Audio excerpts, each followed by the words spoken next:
Bonjour et bienvenue à une autre émission de Chapitres et Versets, une initiative du ministère de l'EBCRS. Mon nom est Éric et il me fait plaisir de vous retrouver en cette journée bénie. Aujourd'hui, nous allons retrouver notre ancien enseignant principal de notre assemblée dans un message déjà en progression. Pour assister en personne à nos enseignements et prédications, veuillez nous rendre visite au 4405 rue Aurel à Saint-Hubert, sur la rive sud de Montréal, les dimanches matins à 10h30. En attendant de vous voir bientôt, sans plus tarder, allons écouter cette partie d'enseignement. Ce qu'on comprend ici du texte qu'on vient de lire, c'est que Aquilas et son épouse Priscille sont finalement retournés à Rome après le décret contre les Juifs, après que ça soit terminé. Les églises maisons étaient soit des ministères qui commençaient à s'établir dans une région ou des micro-ministères pour éviter justement les persécutions. Parfois aussi, ça pouvait être des classes dans des ministères maison parce que c'était des classes dédiées à des enseignements plus pointus, plus pointilleux pour certains disciples sur l'ensemble des doctrines. Donc, c'était des classes. À Rome, mais principalement, c'était des réunions pour éviter la persécution ou un micro-ministère parce qu'on partait d'une nouvelle assemblée, un nouvel endroit. À Rome, à l'époque, toutes les pratiques de culte sans l'autorisation du Sénat étaient illicites. D'où l'interdit du christianisme, mais encore une fois, comme j'ai dit, c'était toléré. On peut ainsi comprendre d'où vient l'idée de l'Église catholique romaine d'être ou de devenir la religion d'État, de se faire par décret la seule qui est licite. Historiquement, c'est ça qu'ils ont fait. Pourquoi? Parce que c'était déjà dans les mœurs romains de Rome d'agir de cette façon-là. Donc, encore une fois, c'est blanc, bonnet, bonnet, blanc. Donc, l'empereur, c'est devenu le pape, grosso modo. Donc, pour la chrétienté de l'époque, on y reviendra dans cette histoire-là. Pour la chrétienté de l'époque, toujours à Rome, ajouté au droit de pratique, ça prenait aussi un droit d'association. Donc, tu peux avoir le droit de pratiquer, mais tu as le droit de te réunir dans un lieu intermédiaire. Ce qui devenait pénible pour les chrétiens, qui, eux autres, voulaient être détachés des judaïsants, avaient besoin de leur propre lieu de rassemblement pour pratiquer leur culte. Les lieux de culte débordants, cette raison peut aussi en être une qui favorisait les églises maisons. Les églises maisons, vers là, on va le revoir éventuellement, mais plus proche entre le 3e et 4e siècle, là, c'était devenu plus populaire. Il était plus grand aussi. On en parlera plus tard. Mais je garde ça en réserve pour une autre fois. Donc, en même temps que Rome ne distinguait pas entre les chrétiens puis les judaïsants, ça arrangeait un peu les chrétiens. Parce que le judaïsme était mal vu, mais il était licite. Il était toléré. Parce qu'à Jérusalem, les sacrificateurs... Pourquoi le judaïsme était licite? Parce qu'à Jérusalem, les sacrificateurs sacrifiaient pour Rome et pour l'empereur. Ça faisait partie du deal de l'entente de paix. Donc, c'est pour ça que le judaïsme était toléré. Fait que pour ça, je vous dis, ça arrangeait un peu les chrétiens que les Romains étaient mélangés parce qu'ils se faisaient un peu sacrer à paix, parce qu'ils pensaient que ça avait rapport avec le judaïsme. C'était juste comme un dérivé du judaïsme. Il y avait il y avait comme un peu la paix à cause de ça. C'est pour ça que c'était plus toléré. Les hostilités contre les chrétiens prennent de l'ampleur au début du 2e siècle. Un peu à la manière de Nebuchadnezzar. Nebuchadnezzar, il était roi de quel... Babylone, exactement. Et donc, un peu à la manière du roi Nebuchadnezzar, si vous connaissez l'histoire, les Romains demandent à ses citoyens une allégeance à Rome. Ils avaient demandé une allégeance, ils voulaient que tout le monde s'agenouille devant une statue, etc. Donc, c'est le même principe qui se répète, là. Vous allez le voir. Donc, il y a un décret politique lié aux divinités romaines. Autrement dit, le contexte va être politique, mais le prétexte sera du paganisme. Suivez-moi. Afin de s'assurer de l'intégration et de l'allégeance culturelle, on exige aux individus logeant à Rome de sacrifier aux dieux romains et ou de faire des libations en honneur de l'empereur. Donc, c'est une manière de contrôler les précédents qui pourraient créer un multiculturalisme. On exige donc une forme ou une preuve de patriotisme. Est-ce que vous me suivez? Parfait. Puis on va mettre en liaison avec ça les dieux romains. Puis on va demander allégeance à travers ça. Donc, c'est politique, mais le prétexte c'est paganisme, mais le contexte est politique. Sur quoi les disciples du christianisme sont rapidement démasqués? Par leur obstination à ne pas se plier à ces règles immorales. Les autres, ils n'ont rien à savoir.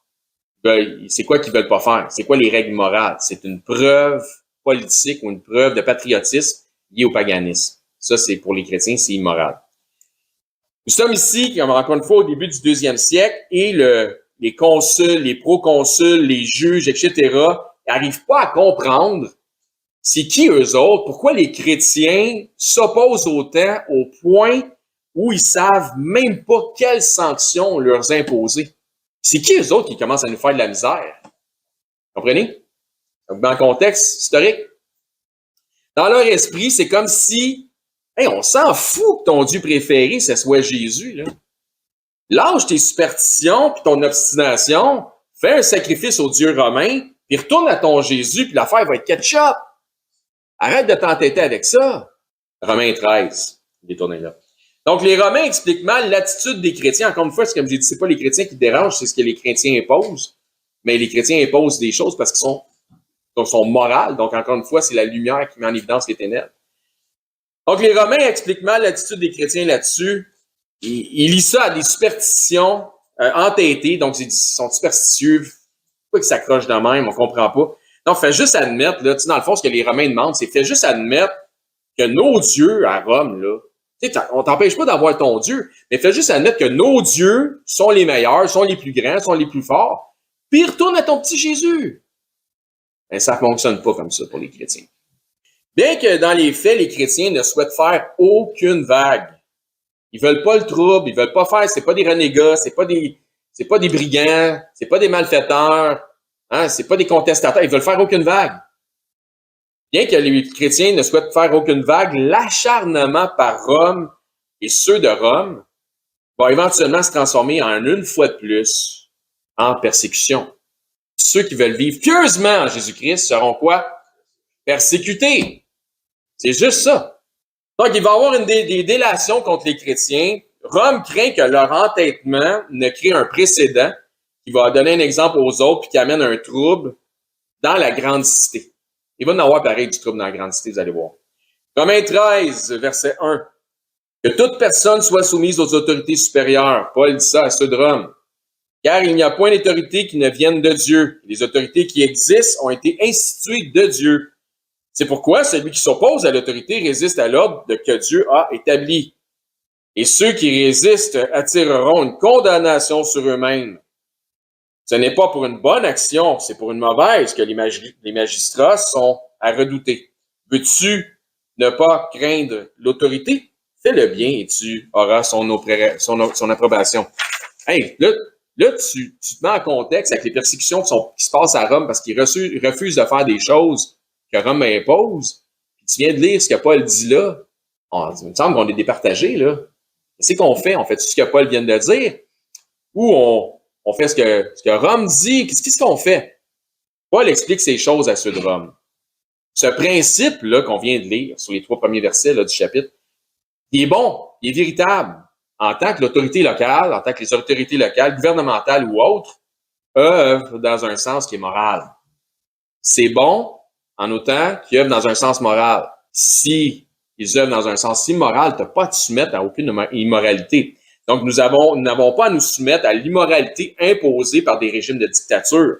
Ce principe, en dépit des instructions de Paul, ceux de Rome l'avaient bien compris. Oui, on va se soumettre tant que c'est moral. Donc, c'est une question d'avoir du discernement en tant que quelqu'un de mature en Jésus-Christ, en ce qui est bien et ce qui est mal. Là, ce qu'il demandait de faire, c'est de sacrifier à d'autres dieux, de faire des libations à d'autres dieux, que Dieu ou Jésus-Christ, il n'en était pas question. Donc, les chrétiens n'étaient pas des rebelles contre Rome et son autorité, mais c'était plutôt les exigences de Rome qui dépassaient la décence.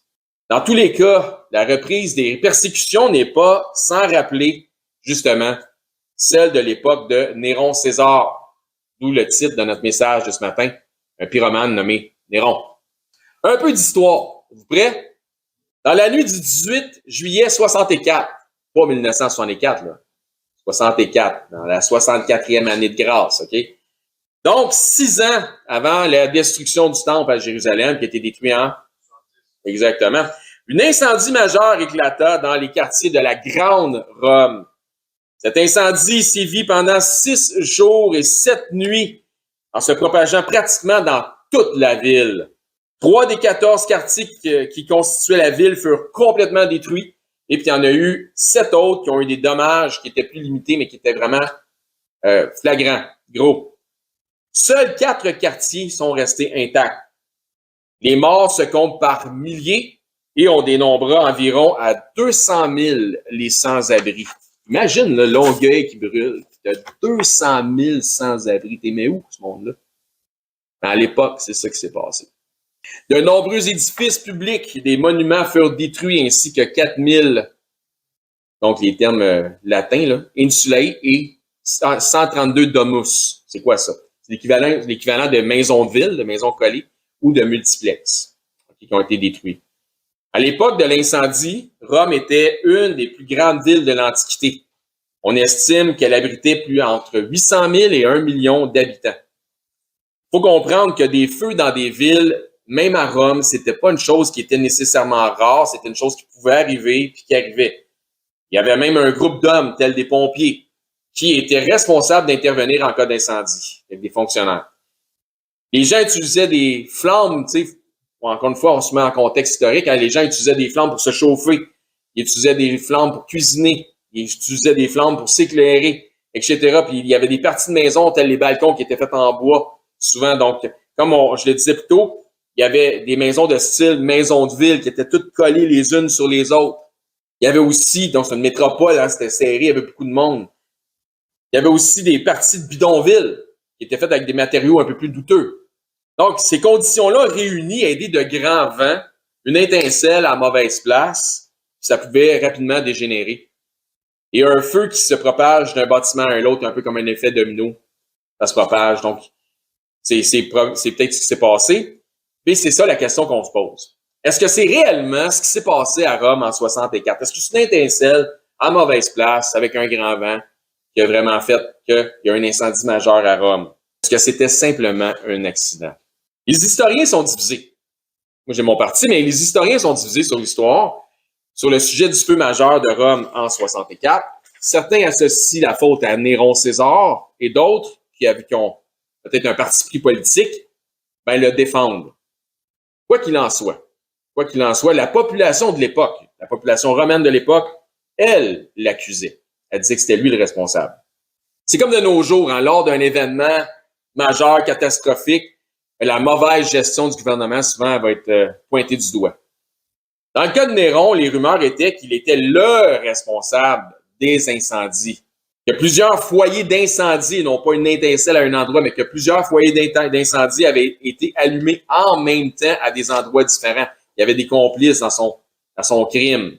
Puis il était à l'extérieur de la ville quand c'est arrivé. Fait que pour pas justement que ça passe sur son dos, il y avait un alibi, j'étais pas là. C'est pas moi qui a. Hein?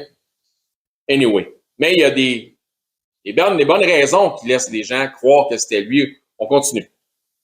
Donc, la conspiration était qu'il était tellement vaniteux, ce Néron César, qu'il avait fait incendier la ville volontairement afin de prendre la gloire lors de la reconstruction de Rome et ainsi changer le nom de Rome pour Néropolis. Amis, frères et sœurs, merci d'avoir été attentifs à cette partie d'enseignement. Encore une fois, mon nom est Éric, hôte de l'émission Radio Chrétienne, Chapitres et Versets, une initiative du ministère de l'EBCRS. Si vous souhaitez joindre un ministère qui, dans un franc-parler, parfois défie les perspectives générales, l'EBCRS est un ministère pas comme les autres qui, par des enseignements bibliques, qui respectent les contextes des Écritures, mais aussi l'accent sur un enseignement qui vise la maturité spirituelle des disciples. Vous êtes invités à venir nous voir les dimanches matins au 4405 rue Aurel à Saint-Hubert sur la Rive-Sud de Montréal. Vous pouvez aussi nous écrire à l'adresse courriel suivante ebcrsmtl1@gmail.com. Je répète, ebcrsmtl1@gmail.com. C'est tout le temps que nous avions pour ce segment d'émission. Nous vous disons à la prochaine et que Dieu vous bénisse abondamment dans la mesure où vous obéissez à sa parole en la mettant en pratique. Bonne journée.